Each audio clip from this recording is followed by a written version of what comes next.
पण एक इथे आल्यानंतर, कोलाब्यात आल्यानंतर आवर्जून उल्लेख करावासा वाटतो, तो म्हणजे आम्ही ज्याचा उल्लेख करू शकत नाही त्यांचा, ज्यांना आम्हाला अधिवेशनात जाऊन असं करावं लागतं, त्यांचा आवाज कानावर पडल्यानंतर होय अध्यक्ष बोलायला लागतं. ते परिवार कुठचा आहे तुम्हाला माहिती आहे. राहुल नार्वेकर जे इकडचे आमदार आहेत त्यांच्यावर थोडं बोलणं गरजेचं आहे. मी सहसा कुठच्या व्यक्तीवर बोलत नाही, पण बोलणं गरजेचं का आहे, कारण ह्या व्यक्तींनी अध्यक्ष म्हणून जी लबाडी केली, आणि कदाचित मी हे बोलतोय माझ्यावर ते कारवाई करतील, कारण हल्ली ते एका वेगळ्या मस्तीत फिरतात. आपण पाहिलं हरिभाऊ राठोड यांची सिक्युरिटी कशी एका मिनिटात काढून घेतली. ओ दातरक साहेब तुम्ही बसून घ्या ना प्लीज, तुम्ही उभे कशाला?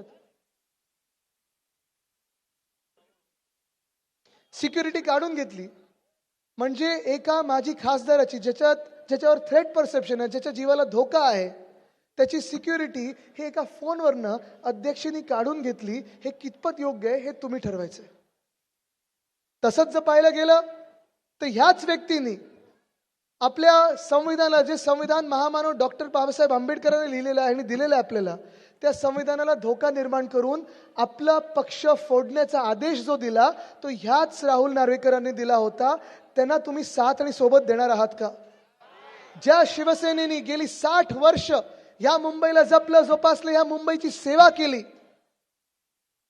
मुंबईची काय, ज्या राहुल नार्वेकरांना आपण 2दा तिकीट दिली, माझा मित्र म्हणून सगळीकडे फिरला, आमच्या परिवाराच्या एवढे जवळ आला, ठीक आहे तुम्ही ज्या पक्षात राहाल तिथे तुम्ही सेवा करा, तिथे तुम्ही वफादार बना, काही प्रॉब्लेम नाही. पण पक्ष फोडण्याचा म्हणजे पवार साहेबांचा तुम्ही विचार करा.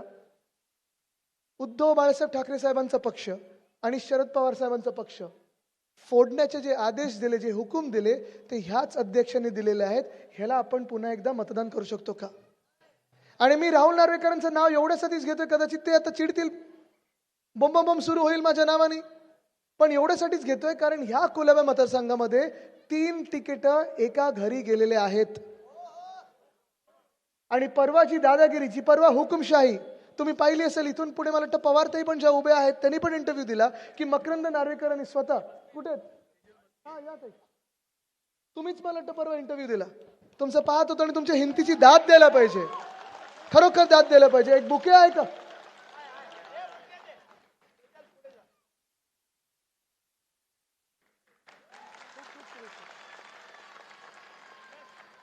तुमच्या हिमतीची दाद दिली पाहिजे, कारण संपूर्ण महाराष्ट्रामध्ये 68 लोक असे आहेत ज्यांनी माघार घेतलेली आहे.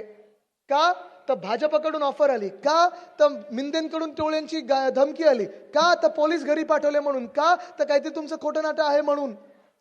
हे जे लोक आहेत, जे माघार घेणारे आहेत, धमक्यांना बळी पडणारे आहेत, पैसे जे घेऊन घरी बसतात ना, असल्या नालायक लोकांना आणि निर्लज्ज लोकांना आपण घरी बसवणं हे आपलं काम आहे. आता ही निवडणूक त्याची आहे.